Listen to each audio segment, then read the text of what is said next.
A new era for boxing on Channel 5 continues. Nathan Gorman faces Thomas Salick for the IBF International Heavyweight Championship, whilst Josh Kelly makes his return. Watch Britain's best prospects in The Big Fight Live.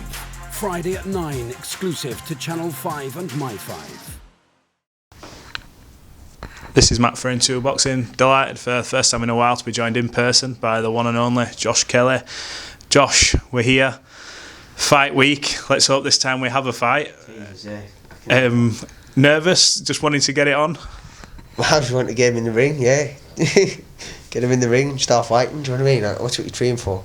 Last time it was like, you do all that training, all that sacrificing, it just drops underneath your feet, you can't do anything about it, you feel sick. Yeah, I remember speaking to you. I think we had a Zoom chat beforehand, and you seemed in that really good place, like mentally ready to just crack on. And then fight night came, I was watching it, and I'm like, what's going on here? And I still don't really know the full story about that. What, from your side of it, happened? Because as far as we could see, it was Callum were trying to get him in the ring, and he just was like, no, we're not doing it. Did he have any excuse or anything like that to hand, or what went on? Just wait. What people getting all wrong is people saying, shortly say, oh, it was contracted for a certain way, it was contract for this, contract for that. There's no contract put to me. I've got 5 fights in my contract with Callum and Nisha, and if there's a title fight there'll be a separate contract signed, obviously, but there's no contract for that fight. I never signed a contracted weight. Do you get what I mean? Yeah. It was agreed 4 weeks before on the phone that the fight would be between 154 and 157, which is sweet. Do you know what I mean? He boxed his last fight against Linus Adolphi at like 156 or something like that, 155 up there. So it just spooked me out when he got on the scales at 151. I was like, whoa, that's it. It didn't even look as though dry or anything. I thought, he looks like he's trying to, there's something in his eyes I didn't see. The day the guy with his eyes, you could see he wanted to come and fight, do you know what I mean? I thought, oh, that's a good sign, do you know what I mean? This other guy was like, looked as he was just a rabbit in the headlights, and I thought, oh, I didn't like the feeling of it. I thought, have I already beat him before he's in there, do you know what I mean? And it would have been a horrible fight, fighting someone like that as well, because they just shell up and crab away. So, in the end, when it comes down to it, he just bottled the fight badly, but what can you do? I cannot do anything else except... Yeah, because with weights, we see it all the time. If it's not a title fight for a specific weight, you do have like them few pounds in between, and we were told from the outside looking in that this weight that you were going to come in at between them was already agreed, so I was a bit like, well, has he been... I don't know why he made his flight, did the press conference, did everything. I even mentioned at the press conference on the interview, that was the catch weight, 154, 157. So I just baffled us. I was like, why come all the way over, then actually weigh in, shake hands, say I want more money, shake hands on that, then start asking for more and more and more, and then to the point where Calla said to me, Josh, I was offering him like 50 grand in cash. I was like, 50 grand? He says, I'll give you it in a bag of cash, you just turn up. And I don't know, he was just baiting him, probably was, but I was like, how can a kid just come all the way over? Do you know what I mean?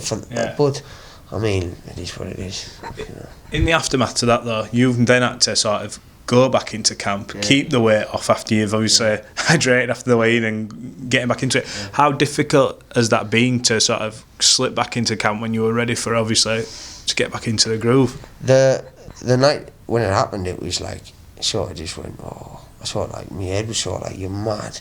Well, I was in like, it felt like a dream for about...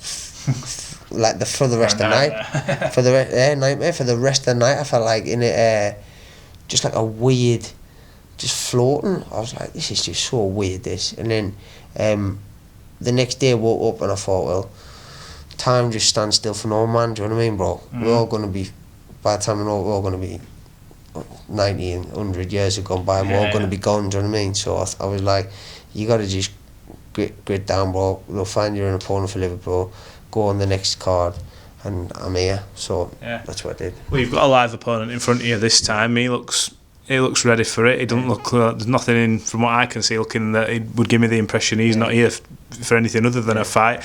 What do you know about him? What's your sort of perception of him as a fighter? He seems tough. He seems though he can take a dig, but but I've seen a lot of his fights, but I'm I'm deceptively strong when I get in there. People don't know how strong I am until they sort of feel is inside and feel is how like muscular I am, and when I get on people. So I think you'll soon start to think, oh, this is a bit too much off for myself here.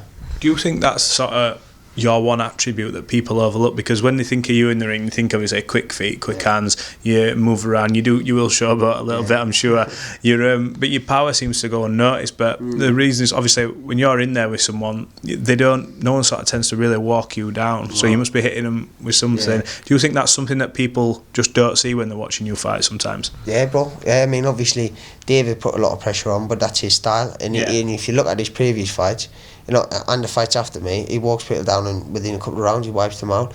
So I was hitting, that wasn't me nowhere near at my best, but I was hitting him in, obviously that left hook, chuck him to his boots the second round. But obviously that's that. But like I'm saying, people when they get in with you, they don't really expect the speed, and the speed creates the power, and they think, whoa, where's that come from?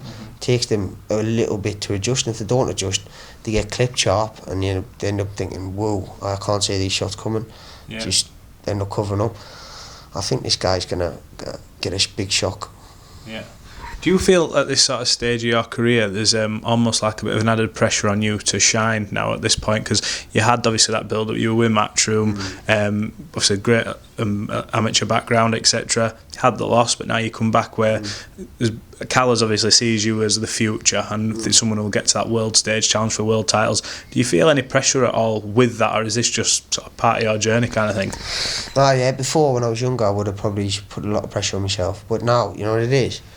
I just think to myself, like nothing, like in the big, like I said before, in the scheme of things, nothing matters. Like the only things that matter is the people you perceive to look at, what opinions you give credit to. So, for instance, the people I hold close to myself, like my dad, my mum, my wife, my kids, my coach, some of my good friends. Yeah. If they say, listen, whoosh.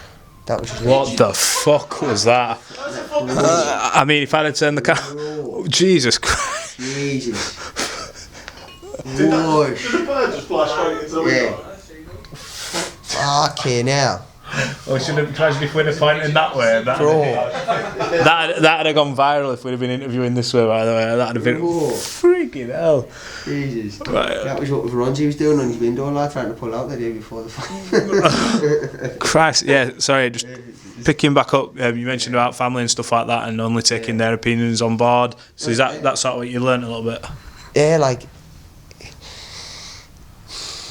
when you sat at the end of your career and you sit there and you're done, everything's done, closed chapter, the big thing, right? All these guys on the social media, the support's unbelievable. Do you know what I mean? I love the support, and you can't not love the support. But and also the criticism. All the guys there are not gonna be round you going, well done, bro. You've had a good career and all this for the rest of your life. In 2-3 weeks, you'll be forgot about. You'll be done. Do you know what I mean? You'll be sat there with the people who was always there at the start and always will be there for you in the end.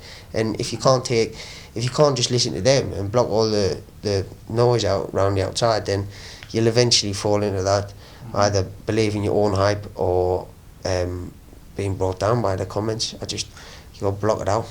It's a funny old game, boxing, but it's good to see you back, and obviously in a good place by the looks of things.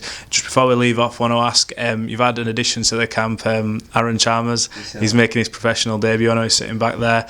He said when he came into camp, Mick Conlon tried to beast him on these hills sprints and just to see if they could break him.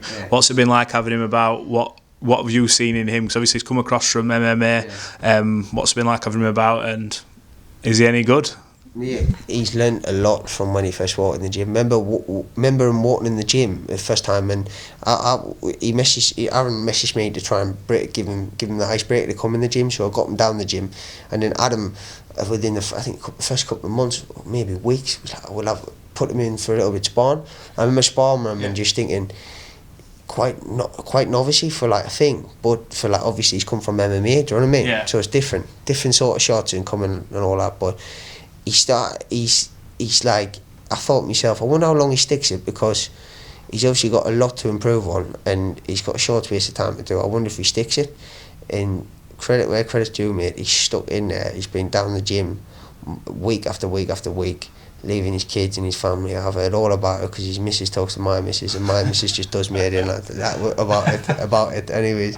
So I've heard all about it. But he's so dedicated, such a dedicated fella for this part of his career. Yeah. And his mindset, he's changed his life. Do you know what I mean? Yeah. He could have been on, before coming to our gym, with a gap between MMA and finding the next thing, it could have ended up in a bad place for him. But I think he's rescued himself as well as pushing on with a new career. And I'll tell you what it is, he throws hands now. So I listen, don't be surprised if there's a highlight reel of Aaron Chalmers come out on Friday as well. It's going to be an interesting look forward to seeing you and Aaron back in action for yourself, and obviously Aaron's debut. And yeah, we'll catch up hopefully after the fight. So Josh, look, appreciate your time. I know you're making weight and all that, so thank you, I appreciate it. My brother, thank you, brother.